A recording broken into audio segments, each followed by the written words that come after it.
Hello and welcome back to another episode of Financial Freedom by 40. In this week's episode, we leave the state of Victoria and travel into South Australia, where we visit the towns of Mount Gambier and Robe. The first part of this week's episode is us on one of our travel days. We tend to travel around about 2 to 3 hours on a travel day where we're moving between different cities, and in this day we had quite a lot to see along the way. Our first stop was a reserve called Tower Hill, where we heard that there was lots of wildlife that you could visit. It's a big bird. Hi. Hi, big bird. Hi. Hello. Did you hello? Come see. Oh, tired.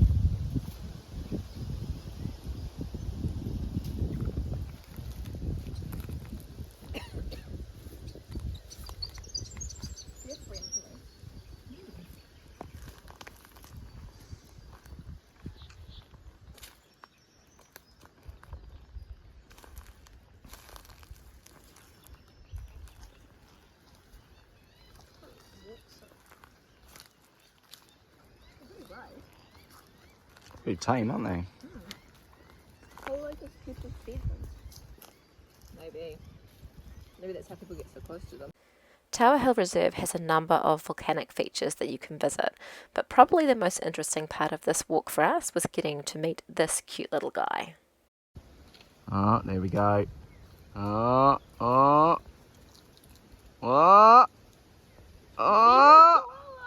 No, if he falls, you stay away from him. If he falls, I'm calling injured wildlife. No, he's probably going to be alright. He knows what he's doing. He's a koala. They live in trees, Ollie. Yeah, but if he falls and doesn't get back up the tree, I'm calling the injured He'll be wildlife. fine. After this quick stop, it was back in the car and off to Cape Bridgewater to try and spot some seals. You guys ready to go see some seals? Yes. Yeah? Let's go. Good start, eh? I didn't sign up for this. Yes, you did. Up you go. There must be some pretty massive sand dunes over there. It's kind of crazy. Yeah, and over there. So many turbines, eh? Look at them all. Yeah! I can smell them. And I can see them! They smell like Poof, poop. they smell really stinky. Where are they? Oh, look at them all. There's quite a few down there. Yes. Alright, let's go over here. Yes, but there's also some...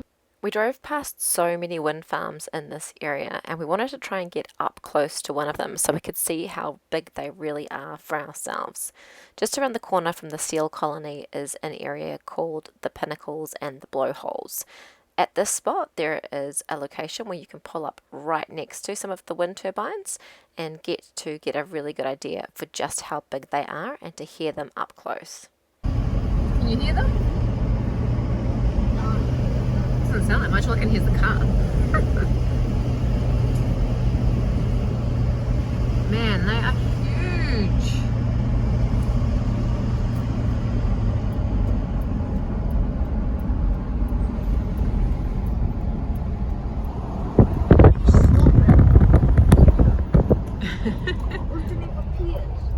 They must have a way to stop them.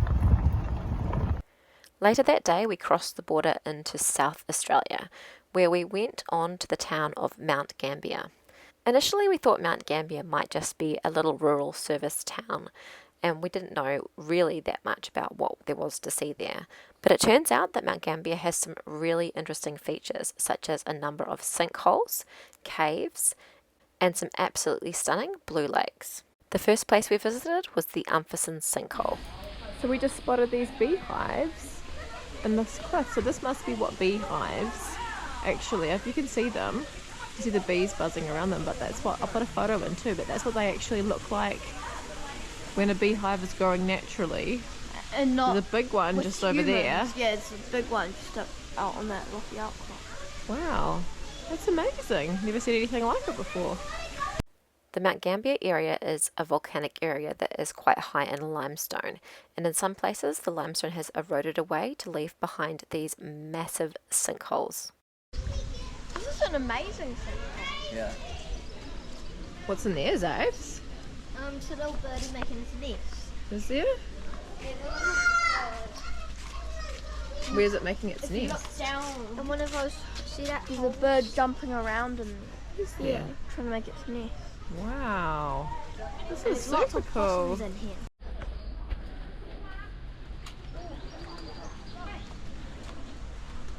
It's a beehive. You see them all. Yeah, that's really cool. You can see all the bees too buzzing over there. One more. Other way, Zebby. This is cool. It's like a big cave, isn't it? Any bees in here? Or possums? Or Oh, it will be like Anything there's else? massive caves up into here. It's Yeah, yeah. crevices, So Possums would just live watch in. where we're Keep going. walking. Like our possum friend saw about 10 minutes ago. Yeah.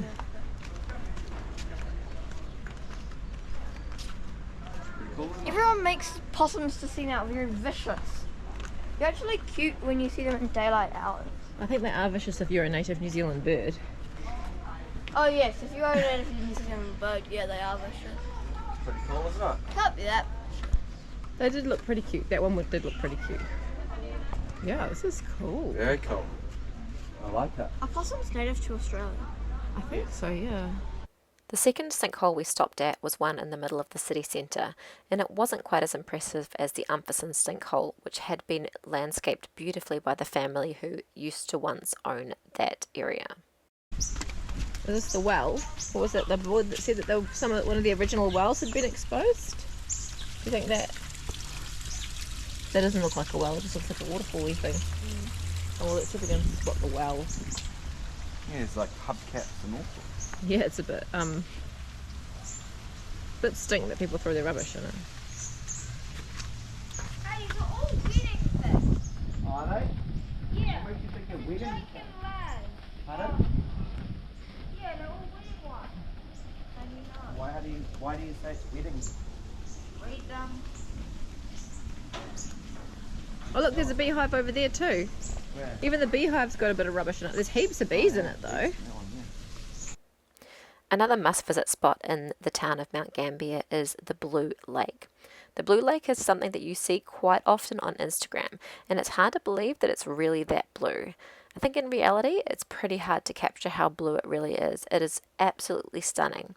But with so many sights to see in our short visit to Mount Gambier, we had to get on and see our next site, which was Hell's Hole. Hell's Hole is just one of many sinkholes that you can visit around the Mount Gambier area. We picked out just a few to go and have a look at that were relatively easily accessible and close to the town.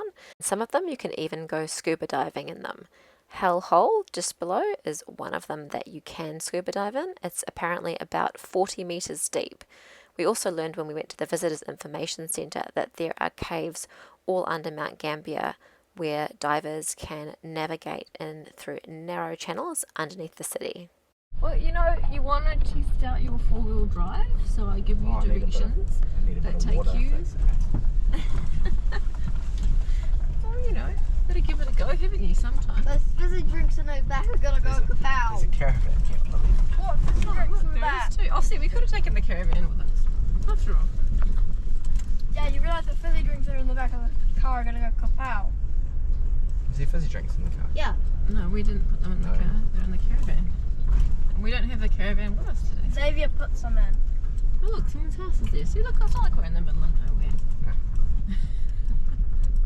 He's probably going to be like, what are these people doing? Clearly, they must be lost. Just a little bit. We have absolutely no idea where we are going. No, we do. We've got a map. We've got a map. We're not completely lost. Yeah, the map in the centre of the car is inaccurate.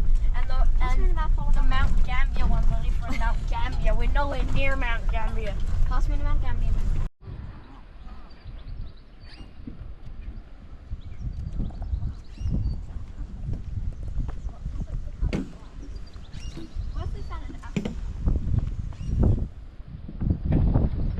Oh, so that's grasses. Like one photo of it. Yeah.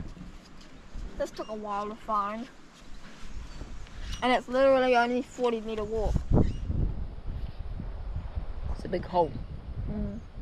Wonder if there's bees in this one too, and possums. Most of that color. We finished our day with a swim at the Little Blue Lake, which the signboard tells us stays at a constant temperature of around 12 degrees.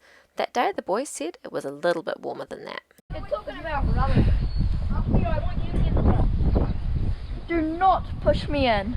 No one's gonna push you in. Oh, there goes Dad already. Won't be for long. Just jump, don't touch it. No. Buzz off, bro. It's like probably like bowler temperature. Oh, like Boga. No, like Look, please get in. bowler. If you get in, I'll go Bowler. straight after you. Are you going in? Go jump in. Dad's in. Go on. Come on, Ollie. Go to Dad first. If you get in first, next time play Minecraft, I'll play in your world. No, I don't care. I'm not getting bargained like that. Jump in. Dad's waiting for you. Both go together. No, Xavier! Xavier, no. Xavier! Xavier, don't. Ow. No, you're Are you going in? Because I think Dad's getting out already. Dad, you out? No, please! I'm bombing with you! John? I want you to come. Come on then. No! Ow! How cold is it? Not that cold. Actually, not as cold as I thought it would be. You're No, getting it's out not as very cold as I fast thought since it's not cold. How was it? Remember, you can't touch the bottom. They're out. That is a Ready? steep cliff. You know that, right? Good job. Ready? Go. Yeah. Go to the cliff edge there. Jump out. Go up to the edge. Go. Ollie, Don't push do first, not Go push. first. Come on. No. I'll meet you in at the bottom. Come on. After all of us in. That's all of us.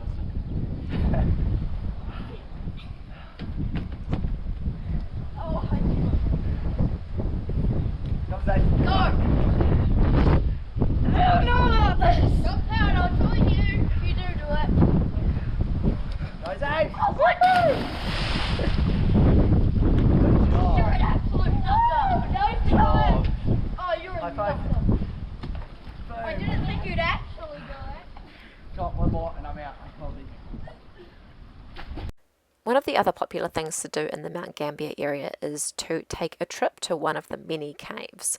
We decided to visit the Tantanoola Caves, which is about a 20-minute drive outside of Mount Gambier. We visited the Tantanoola Caves on a weekday, and apart from our family, there were only 2 other people visiting, so it was almost like we got our own private cave tour. The parks person told us a bit of information about the caves, including that it was found by a teenage boy, and at the time this was an undiscovered cave that had been in his backyard. He was searching for rabbits with his pet ferret, and after his pet ferret ran off down what he thought was a rabbit burrow, he went exploring to see if he could find his ferret, and this is the cave that he found. Every now and then, I reckon this path will be covered in stalagmites because the stalactites drop all the crystal down on them. Through the path, because you can see every now and then on the ground that there's bits of stone coming out of the pathway. You can. Not like that one, but like another one. I still can't believe that a guy with a ferret found this. Yeah. And to think, Pretty cool, isn't it? and to think, if you would light this up and do cave tour, because they wouldn't have known how big this cave was. They would have just gone touring around the cave. The next town we visited was Robe. Robe is a small coastal town with a population of only 1,500 people, but we were told it can be a bit like the Coromandel Peninsula in the summer, with lots of people flooding in from the surrounding larger cities to visit during the holiday season. We had a few pretty quiet days in Robe, just catching up on some chores like the washing, servicing the car, and also just catching up on a bit of schoolwork. We do have these times every now and then where we just kind of need to slow down a little bit, and that's what we did while we were in Robe. We did, however, visit the historic jail site just near the Robe foreshore. No, there was 4 cells. So I guess that's the 4 cells? 1, 2, Yeah. 3, 4. 4. And there was The signs are on the other side, I think. a door. Must have been this, because this must have been the fireplace, that's This was the receiving yard. Well, they would have driven the vehicle into it and closed the gates behind, and then the prisoner gets out of the vehicle. Well, I guess they probably, if it was built in the 1800s, they probably weren't getting in and out of vehicles, so probably, yeah.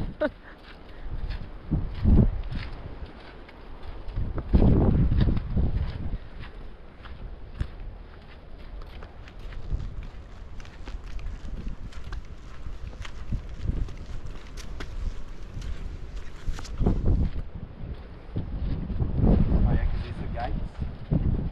Oh, yeah. So some of it must have been Still there. still there, and then they've just kind of built up the rest around. Oh, this would have been the quarters. Officers' quarters or whatever. It looks like another fireplace. Oh, yeah. Yeah, it's made to a window.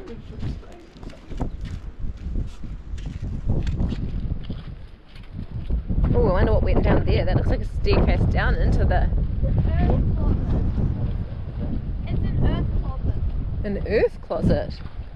What is an earth closet? What's that? Earth closet. Earth closet. Maybe for food. Maybe, yeah. Old jail windows. That's fancy size yard. Oh, there was a store, so there must have been only 3 cells. Because there was a store that went into the kitchen. Jailer's rooms. I wonder where the other cell was then. Maybe that quarter. No. Oh well, that's the old jail. Probably the most interesting thing we did while we were in Robe was to visit the Humpalicious Camel farm. This wasn't something that we had on our radar until we arrived in the area, but the boys spotted this and thought that this would be a fun activity to do, and it turned out that they were right. We booked in for the camel safari, where you get to go out in their little electric vehicle and get in between the camels while they're feeding, so they come up really nice and close to you. You can pet them and learn all about the camels from the farmer who is running this really interesting little enterprise. The Humpalicious Camel Farm is a farm where they raise camels to milk. We learned all about camel milking and how camel milk can actually be really good for a number of different health reasons, including that it helps people who are diabetic to regulate their insulin levels, and it can also provide an alternative milk for people who have milk allergies. While you're at the Humpalicious farm, you can also try a number of camel products, including camel milkshakes and camel ice cream. No. So all these girls are very used to being handled. This is koala, blackie, pumpkin, bear, Winnie, you're cutting there, chocolate, olive, Sahara, and Milo. Milo's a very new milk. One on this side. The one on this side? Oh, look. These are Hello. very good little camels. If you get there a bit earlier in the day, you can also do a tour that involves feeding the baby camels and witnessing the camel milking. That tour takes place in the morning, and the one that we did was an afternoon tour. We learnt while we were at the camel farm that Australia has a massive wild camel population. The camels were introduced into Australia during the colonial times to help move people and equipment around. However, as vehicles took over, the camels were no longer needed and they were allowed to go wild.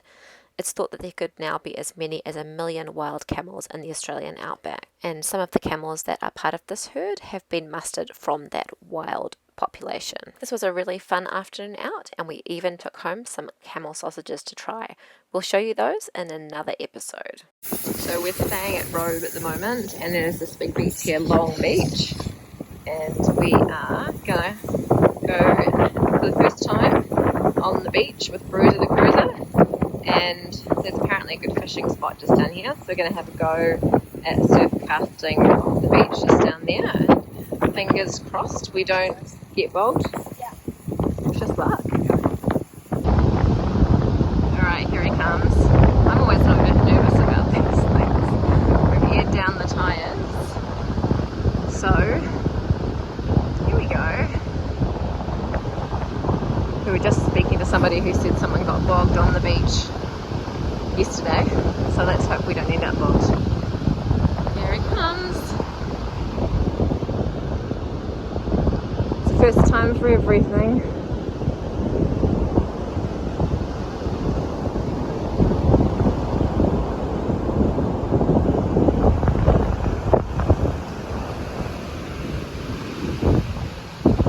Alright.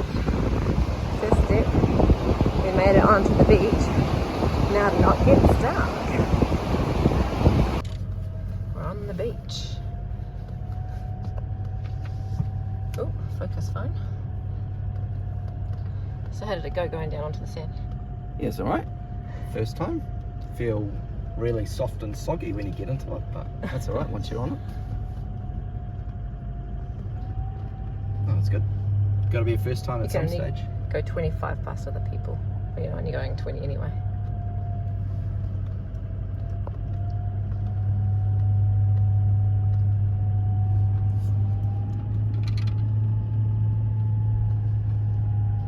What do you reckon, boys? It feels quite. It's not really like a normal road. It's more like bumpy than anything, but Well, I reckon we go up here. smooth but You can see bumpy. there's a... Okay, moment of truth. Can we get off the sand now?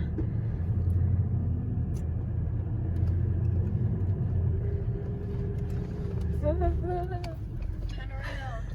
Don't drive into that hole. He's gonna miss it all. Well, Look we've at all the turned. seagulls. That's a good start. They're looking for all your crumbs.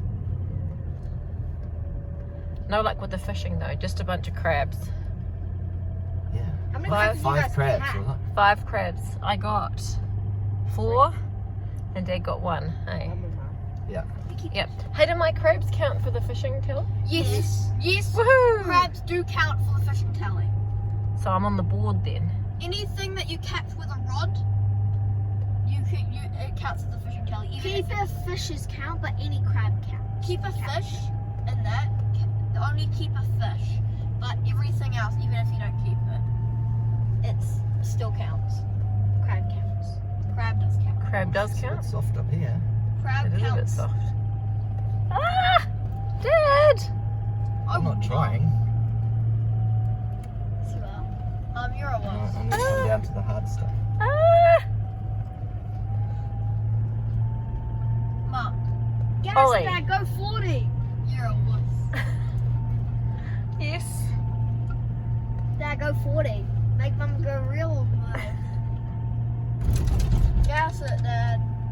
Dad, gas it, just drive through the ocean. No, we Here's don't want better. to guess it. Drive at 40 kilometers an hour. Here's good. Did you see the motorbikers? Oh no, now we've got to get up the hill.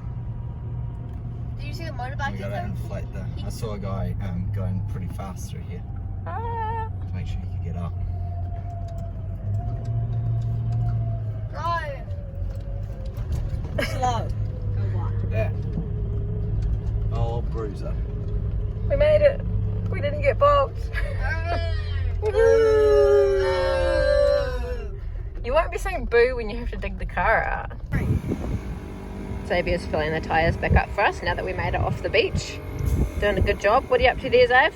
Probably fine. It's taking a while. Oh, almost there. Almost there. Almost there on that one. What's this? This is the first tyre though. Yeah. There you go. That's fine. Touch more. Woohoo, well done. Yeah, good. After a few days in Robe, it was time to continue our journey towards Adelaide. One of the stops we made while we were on the road was at Larry the Lobster in the small town of Kingston, which of course is famous for its seafood. He is a seriously big lobster. Hey, mate. Larry. It's very detailed. Okay, I'm gonna stand here and I want my photo. So we've just stopped in. We're driving through Coorong National Park on our way to our next stop, and we've just seen this site on the wiki Camels, and so we thought we'd pull over and have a look. So this area is called Chinaman's Well, and we're just reading the signboard, and this is where they took the top of the well from. So there were apparently a lot of Chinese miners came through this area, and as they were travelling they were putting in wells so that they could access water. So one of the wells we're just going to have a look at now is just up the road here, but this is the top of the well, and they had to move this slab of limestone 900 metres down that way by the sounds of things. And so this is the one that they actually took in. I'll show you in a minute the one that they, just over there, they attempted to get one out from over there. So now we'll go and find the mine, the well itself. The view is what remains of the track the Chinese followed on their journey to gold. First pioneered in 1839 by stockmen, by the 1850s the track was often a sea of hopeful Chinese bound for the Victorian goldfields. After 3 months at sea, the Chinese landed at Port Adelaide and later at Victor Harbour and Robe to begin a journey that took 5 to 6 weeks to complete. They arrived in South Australia to avoid the £10 poll tax imposed on each Chinese immigrant by the Victorian government in 1855. Some Chinese travelled by coach, others had their belongings carried in bullock drays, but most carried their belongings in 2 baskets suspended from a bamboo pole slung across their shoulders. Large parties of Chinese, up to 300 at a time, would pay for a guide who would escort them by horseback. A guide from Port Adelaide cost approximately £50. This was considered a lot of money at the time, and many local South Australians seized this opportunity to make some extra money. Unaccustomed to the extremes of the Australian climate, the journey took its toll on the Chinese. Many died or were forced to turn back. Those who died were buried along the sides of the track. Waterhole Corner.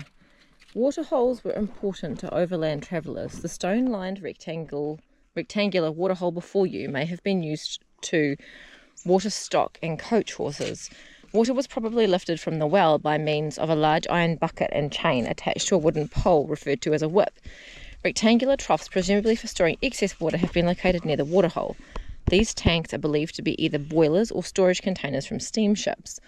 Waterholes were located at naturally occurring freshwater seepages along the shores of the Coorong. At several waterholes, such as this one, a wedge cut was possibly made to enlarge the area available to stock. The waterhole was reinforced with stone and timber.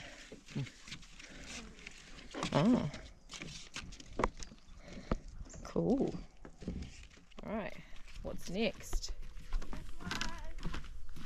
Here we go. Chinaman's Well. Fresh water, flies, was essential for the exhausting journey to the goldfields. Chinaman's Well is one of several wells along the Coorong built in the mid-1850s by the Chinese. It is thought that the Ngarrindjeri assisted the Chinese in locating drinking water. Soon after its construction, the well became one of the most reliable supplies of fresh water for the travelling public. When you look into the well or examine its exterior, you may notice that the blocks are curved. The blocks are made of limestone, and the massive single piece capping the well is sandstone. The circular shape and the intricate detail of the stonework required great skill and is a distinctive building method of Chinese craftsmen of the time. In addition to providing drinking water, a group of the Chinese remained in the area and used the water to irrigate a market garden. The opening of the well was once sealed with a stone plug, as shown in this illustration, to protect the water against contamination and evaporation. The site where the stones were excavated from can be seen at the final stops on this walk. Oh, well, I guess that's where we... Oh, well, that was the big stone near the start, yeah.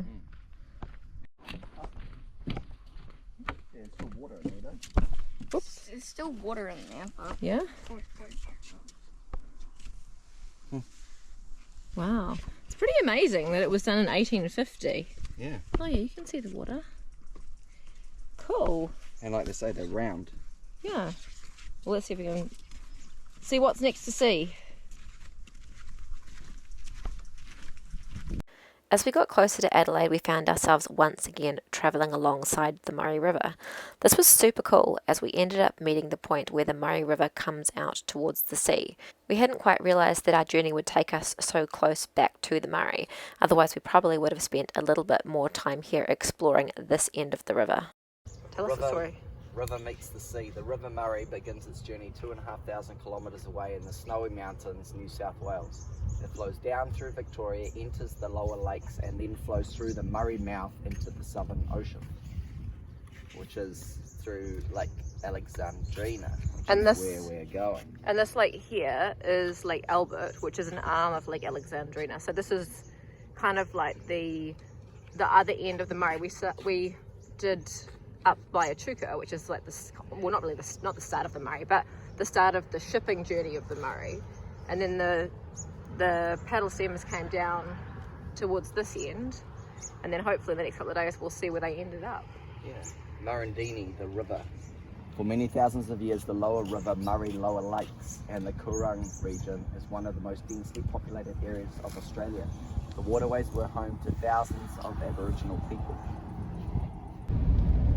Oh wow, we just it's stop a for? train bridge. That's great. So this is Murray Bridge. So we're back at the Murray River Opened in again. 1879, the first bridge to span the Murray. Oh wow, so this is the historic bridge? Yeah. Wow. 1879 it was built or opened. Train bridge. It's pretty it looks like the Murray could when there's those 3 metre high, Look at it flood over the land here. yeah, it would come over the land. Remember when they had those huge surges, but Yeah. generally it's is that an old paddle steamer? Oh, it is Old, too. but it's actually working. And I think that's one of the ones you can go on a cruise on. I think I saw that in a brochure somewhere over there. Very cool. Are we going to pull onto down the left here? There's a steam train and stuff down here, or? Yeah, I'll have a look because I think there's a long vehicle parking. Oh, there's someone with a ski boat down there. Oh, there you go, look. Someone's skiing down there on the river. That's a wrap for us for this week. We'll leave you with a photo of the beautiful Adelaide Hills area where we are currently staying. We're going to actually take a break from YouTube for the next couple of weeks over the Christmas and New Year period. So bear with us while we take a break, but we will be back in the new year with another series of videos taking you with us as we continue our journey around South Australia and then over the Nullarbor and into Western Australia. We hope you have been enjoying our episodes. If you are, we would love it if you would hit that subscribe button and continue to follow along the journey with us. Also, make sure that you follow along with us on social media. We're on Facebook, Instagram, and TikTok at Financial Freedom by 40. We'll hope you have a wonderful Christmas break, and we will see you again in the new year.